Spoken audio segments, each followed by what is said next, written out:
Olá, seja muito bem-vindo, seja muito bem-vinda. Eu sou Leandro Diniz, CEO e fundador da Hub Education, e hoje aqui no Hub Insights, o nosso bate-papo sobre futuro da educação, eu estou recebendo o Gustavo Fechos, ele que é fundador e diretor pedagógico da plataforma Redigir. A gente vai bater um papo aqui sobre o futuro da educação e também como a redação tem ajudado no desenvolvimento de alunos, especialmente agora numa era pós-Covid. Então, Gustavo, seja muito bem-vindo. Eu quero desde já te agradecer pela presença, pela disponibilidade e passar a bola para você fazendo uma pergunta, né?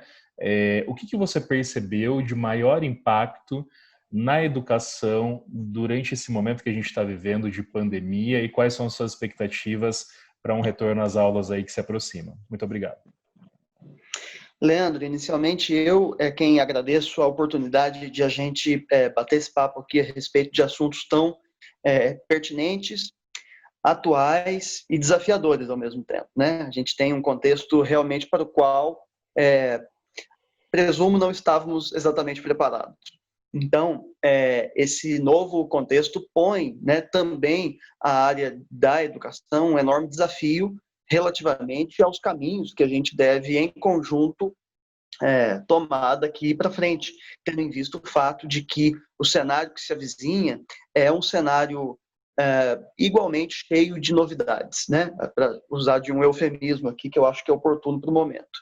Eu acredito que o ambiente escolar, de modo geral, Leandro, talvez você compartilhe dessa opinião, sempre foi, ou ainda aqui um ambiente predominantemente analógico, né? Então, Sim. não é incomum que a gente encontre entre os atores do ambiente escolar, passando por alunos, pais, professores, gestores escolares, pessoas que não têm, relativamente aos recursos da tecnologia, alguma coisa como muito familiar, né?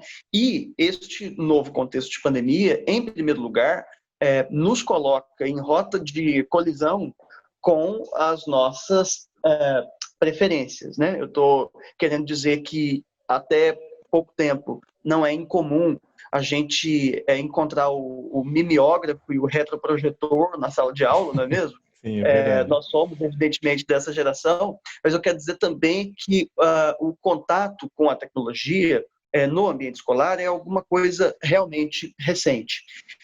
E, apesar de recente, eu penso que sempre houve, dos últimos anos para cá, com o crescimento do contexto da educação à distância, uma suposta e equivocada rivalidade entre os formatos presencial e à distância, né? E o que eu acredito é que, a partir de agora, todos os segmentos da educação tiveram de lidar com suas facilidades ou dificuldades com este contexto novo, né? Que nos impôs a todos, professores, alunos, pais, de fato, um contato necessário, incontornável com a tecnologia. E isso eu vejo, por um lado, como um aspecto positivo, como um saldo que restará deste fenômeno, né? Eu penso que, para o futuro, a gente ainda terá, para sempre, a herança de uma tecnologia mais presente e colaborativa no ambiente escolar. Afinal de contas, não é raro a gente encontrar assim, um certo ponto de vista, reitero, analógico, de rivalidade com a tecnologia, que eu acho improcedente, incabível no momento em que a gente vive e para os momentos futuros, né? Eu acho que a educação, de agora em diante, lidará mais pacificamente, acredito, com, no mínimo, o formato semipresencial. Eu acho que esta experiência faz com que esteja pacificada a discussão Perfeito. sobre a pertinência ou não dos recursos inúmeros que a tecnologia pode proporcionar à educação. Eu não acredito que uma coisa e que um formato substitua o outro. Eu acho que essa discussão exatamente nem é a mais correta, mas eu penso que de agora para frente, o que a gente assistirá, de fato, ao fenômeno da integração para sempre, né? Eu acho que é muito difícil a gente pensar o contexto educacional sem a mediação construtiva, colaborativa que todos esses recursos podem proporcionar a todos nós que estamos implicados aí nessa realidade. Pegando carona no que você está falando, a tecnologia ela é sempre vista como um inimigo num primeiro momento, do ponto de vista que, para algumas pessoas, de maneira equivocada, como você falou, a tecnologia ela é entendida como um substituto de uma profissão, né? Isso acontece na educação, quando se imagina que a educação possa no futuro substituir o professor. Isso acontece na saúde, quando se imagina, por exemplo, que a tecnologia possa substituir o médico. No direito também se fala do advogado robô. Na verdade, o que a gente percebe é que são ferramentas que, obviamente, trazem novas possibilidades, o que acaba demandando do educador um processo de aprendizado, de desenvolvimento. E aí, com esse contexto, eu queria te fazer essa provocação, você até como diretor pedagógico, o que você enxerga como o principal desafio dos educadores, do ponto de vista de novas habilidades, de novas competências, que esses precisam desenvolver daqui em diante para conviver nesse cenário híbrido que é o que se espera para o futuro da educação? Leandro, eu acredito que exista, neste momento, e de maneira coletiva, conjuntural, um processo de alfabetização digital, mesmo que tardio, né? E esse processo de alfabetização digital, mesmo que tardio, nos toca a todos, né? Eu digo isso porque, reiterando parte da minha colocação inicial ali, é muito frequente que essas ferramentas com as quais a gente, em certo lugar aqui da educação, já tem alguma familiaridade, foram conhecidas pela primeira vez por grande parte dos professores e dos alunos, né? Então, de agora em diante, esta alfabetização digital, reitero, mesmo que tardia, vem para ficar. Eu não acredito que no futuro a gente, no futuro imediato e distante, assim, as duas possibilidades, né? A gente vá retornar à sala de aula neste espaço dentro do qual, por exemplo, não se possa usar o celular, né? Quer dizer, isso é uma metáfora. Eu não estou querendo dizer que na sala de aula possa ou não possa usar o celular. Eu quero dizer que essa já passará a ser uma discussão superada, né? Superada porque o professor está se vendo agora como um mediador de fato, né? Que talvez num passado muito recente a gente ainda talvez o entendesse e ele mesmo se entendesse. Eu digo ele e eu, porque eu também sou professor, estou nessa lida aí como alguém, né? A partir dessa perspectiva pedagógica um pouquinho mais superada, que detém o conhecimento e não que faz o processo de mediação. Eu acredito que esse contexto agora de pandemia põe em evidência exatamente esta função, que de fato esta é a função central do professor em sala de aula. Afinal de contas, se não for por esta via, né, qual a diferença fática, objetiva, de a gente sugerir um conteúdo de videoaula no YouTube? Só para ser bastante simplista na comparação, não é mesmo? Quer dizer, se o professor não entender este papel de mediador do conhecimento, da construção dos processos de ensino-aprendizagem, nós seremos, de certo modo, mais um professor ali que depositou sua aula no YouTube ou em qualquer outra ferramenta semelhante a esta, né? Então, não é esta a função, né? Eu acredito que o professor deve desempenhar, sobretudo em novos tempos, né? Porque a gente passará a ocupar este lugar cada vez mais relevante, mais decisivo de mediação. E de mediação no melhor termo, na maior complexidade que envolve o processo de mediação, né? Da construção do conhecimento, nas suas mais diversas áreas. Então, se os alunos permanecem nas escolas, por exemplo, se a gente pensar em contextos de pré-vestibular e cursos livres, em especial, né, em que o aluno não necessariamente tem por obrigação estar ali, né, para concluir ensino básico, concluir ensino médio, concluir graduação, enfim, cursos livres. Quer dizer, mais importante ainda a percepção do que faz o professor e dos novos papéis que todos nós assumimos neste contexto, né? Tendo em vista o fato de que esta compreensão agora se transforma muito rapidamente, né?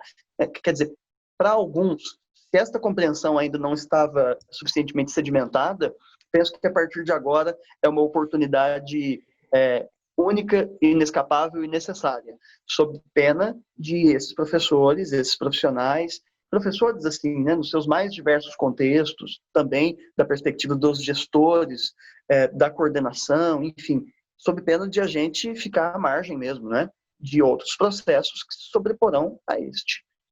Porque se a gente não fizer esse movimento, outros farão esse movimento em nosso lugar, né? Porque, de fato, me parece um caminho sem volta e um caminho necessário. Acho que já caminharíamos para este fim, eu acredito, né? Mas O que agora mudou a talvez pandemia, eu foi a acredito, velocidade, né, que isso a aconteceu, né? velocidade foi assim maximizada, a gente Sim. chegou mais rápido lá. Para o bem e para o mal. A gente agora vai lidar e construir da melhor maneira o que a gente puder, né, com esses novos processos, com essas novas ferramentas, que, ademais, são muito ricas. Rica é uma palavra quase que pobre para falar o que eu quero dizer, porque, na prática, todo o processo ainda é muito novo. Então, a gente também ainda não explorou suficientemente ou bastante o que faremos da educação de agora em diante. Uma coisa é certa, faremos alguma coisa diferente do que até aqui, né, durante todos esses anos, a gente veio fazendo. Perfeito. Gustavo, você falou de ferramentas, eu já quero aproveitar o gancho e conectar com a plataforma Redir, né? Quero que você conte para a gente aqui em que contexto, né, você fundou a plataforma e como que você enxerga que essa solução pode contribuir hoje para o desenvolvimento das escolas, dos alunos, dos professores, enfim, todas as dimensões que a ferramenta atinge, né? Legal. Obrigado pela pergunta, Leandro. O contexto de formação da plataforma Redigir se deu no momento em que 3 professores, eu e mais 2 colegas, o Rodrigo Simões e o Rômulo Carneiro, éramos professores no pré-vestibular e também temos, além desta coincidência da profissão, a coincidência da experiência na coordenação pedagógica. Então, éramos 3 coordenadores em instituições diferentes e que percebíamos uma dificuldade, eu sou professor de redação, muito frequente nas escolas, não só onde a gente trabalhava ali, mas nas várias escolas pelas quais eu passei, nos mais diversos segmentos, tal, percebíamos uma dificuldade bastante comum em relação aos processos de aprendizagem de redação e aos processos de redação. Quer dizer, esse lance assim de enviar a redação num malote para o corretor pegar na unidade e corrigir e perde um envelope, sabe, umas coisas assim que às vezes o professor quem corrige, mas às vezes não é o professor quem corrige, às vezes a demanda de correção de redações para o professor inviabiliza a sua atividade profissional, basicamente isso, né? Inviabiliza, porque você faz uma jornada tripla tendo de corrigir redações. Você propuser as suas turmas, por numerosas que sejam, produzam regularmente, a consequência disso significará objetivamente que ou você não vai corrigir, ou você só vai devolver essa redação daqui a um mês, na melhor das hipóteses, e, consequentemente, os processos, de modo geral, processo logístico e processo pedagógico, se compromete. Em algum nível se compromete. Eu vivenciei isso muito frequentemente na minha atividade profissional como professor de redação e sei que esta também era uma dificuldade compartilhada por inúmeros colegas, né? Tantos quantos davam aula de redação e viviam esse dilema de ter de corrigir. Aliás, um efeito colateral de ter de corrigir é o professor parar de propor atividade, né? E aí ele segura, né? Dá uma segurada ali em um processo que precisa de continuidade. Né? Escrever redação, desenvolver as habilidades linguísticas adequadas à produção de texto para suas diferentes finalidades é aeróbico, tem que fazer sempre, não tem que fazer de vez em quando. Né? Esse é um processo continuado. Linguagem, aquisição de linguagem, qualquer que seja, é um processo continuado. Né? E língua estrangeira é assim que a gente aprende, não é de vez em quando que você vai lá no curso de inglês. Assim, tem que ter uma imersão. E tem que ter uma imersão também nos processos pertinentes à língua portuguesa. Né? Não é diferente, é exatamente a mesma coisa. Né? Com finalidades ali diferentes, mas o processo é muito semelhante. Então, o que eu percebia, o que nós percebimos, é que existia uma cultura inescapável, repito, de dificuldades em relação aos processos e também de dificuldades em relação a tradução daquilo que a gente sabe na intuição, no feeling, na percepção com as turmas ali, em dados objetivos para orientação de rota, né? Então, por exemplo, houve ocasiões, eu não acho isso exatamente maravilhoso, mas de eu dar aula em 9 cidades, sabe essa história? Assim, Sim. Carreira de professor, pega o carro e vai para a estrada e tal, e assim, muitas turmas em muitos lugares, como eu, né, consigo, dentro dessa sala de aula, monitorar os resultados, saber para qual das turmas nessas regiões todas por onde eu dava aula, qual é a medida, entende? Assim, complexidades enormes, né? E é para a gente não ser um reprodutor ao vivo, né, em corpo presente de um conteúdo e lidar, de fato, de maneira mais honesta com os processos de aprendizagem, é preciso que a gente se oriente a partir de alguma coisa diferente da intuição. Eu acho que a intuição é um valor inestimável, mas ela Sim. tem um lugar e um limite, né?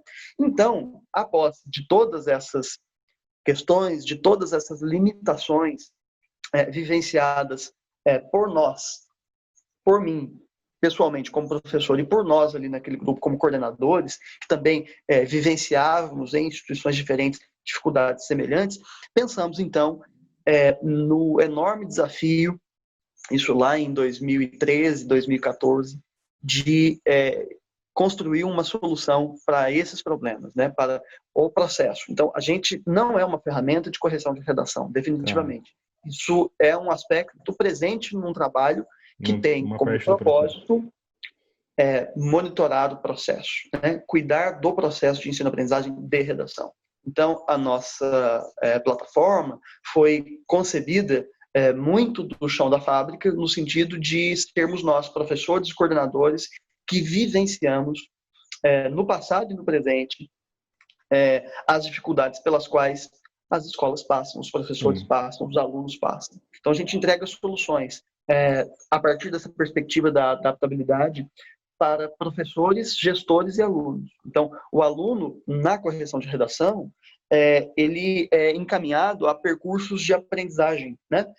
A partir dos apontamentos feitos ali aos corretores. Então, é insuficiente, e mesmo que eu seja o mais cuidadoso, o professor que tenha a melhor das intenções ali com as redações dos meus alunos, é insuficiente marcar ao aluno que não pode colocar vírgula entre sujeito e predicado, né? Assim, essa é uma indicação. O que a plataforma faz é oferecer ao aluno, a partir deste comentário feito pelo corretor da redação, tópico de gramática, listas de exercícios, videoaulas sobre esta dificuldade em particular. A gente ranqueia as dificuldades. Isso não só em relação às questões gramaticais, especificamente, mas também a toda a complexidade que envolve a fatura do texto, né? Então, se a gente pensar, só como um exemplo, as 5 competências do Enem, né, relativamente a repertório sociocultural, projeto de texto, elementos coesivos, propósito de intervenção social, a gente preparou a plataforma para dialogar com o aluno sobre todos esses assuntos relativamente a cada uma das dificuldades que, porventura, eles possam ter. Então, é um trabalho bastante... Eu fico muito satisfeito, muito feliz em poder levá-lo adiante, porque me dá um orgulho enorme a todos nós da equipe da plataforma poder realmente desenvolver uma solução que dialoga com qualidade para a formação do aluno relativamente às suas dificuldades, a partir dessa perspectiva de que ele também tem autonomia nesse processo de aprendizagem, né? Afinal de contas, pensa, se a gente tiver uma turma de 30 alunos, uma turma pequena aqui, estou inventando, 30 alunos, você tem 30 dificuldades diferentes, algumas semelhantes, mas outras tantas diferentes umas das outras, não é mesmo? E para os alunos, cada né? Em cada redação, em cada tema, os assuntos são muito diversificados. Não dá para sozinho o professor dar conta desta complexidade, desta variação. A partir da plataforma, a gente consegue fazer esse monitoramento, oferecer ao professor dado, ao gestor dado, né? Então, por exemplo, a gente tem um cliente que tem unidades escolares no Espírito Santo e em Minas Gerais, né? São algumas dezenas ali. Então, eu, como gestor, dono dessa rede, consigo olhar como que cada unidade escolar, cada turma performa, né? Inclusive para saber se, de repente, as práticas de um determinado professor em uma determinada turma podem ser eventualmente corrigidas, vamos conversar ali, ver o que está acontecendo. Então, o aluno tem gestão sobre o seu processo e o gestor tem gestão sobre as suas unidades, né? E o professor sobre sua turma. Então, é um processo bastante complexo, detalhado, minucioso, que a gente desenvolveu aí com bastante detalhamento para, né, encontrarmos soluções juntos para os desafios dos processos pedagógicos e operacionais. Muito bom. Eu até desculpa te interromper, claro, para falar que para os alunos, né, ou para boa parte deles, a redação é um pesadelo muitas vezes, né? Um dos grandes desafios do ponto de vista de preparação, por exemplo, para Enem, para as faculdades de uma forma geral. Então, essa ferramenta ela contribui expressivamente nisso. Gustavo, muito obrigado pelo tempo. Já ficou desde já um convite. Eu acho que você deixou um gancho bom para uma próxima conversa, que é a gente falar sobre o uso de dados na educação, né? Que é um tema que também está Poxa cada vida, vez esse é um mais tema importante. presente. Então, vamos bater as agendas e a gente volta a se falar, quem sabe, em Legal. E o breve, uso para de discutir esse dados, assunto. e o uso de dados para linguagens é mais especial ainda, assim, no sentido de Legal. que a gente tem menos tradição ainda no nosso campo para lidar com relação a essas questões que são tão importantes e fazem toda a diferença. Isso aqui a gente pode conversar numa próxima oportunidade primeiro. Já fica a pauta para a nossa próxima conversa. Muitíssimo obrigado pelo seu tempo, um prazer conversar contigo. Espero que a gente possa se ver em breve. Obrigado, Leandro. Um abraço para você. Tchau, tchau. Tchau.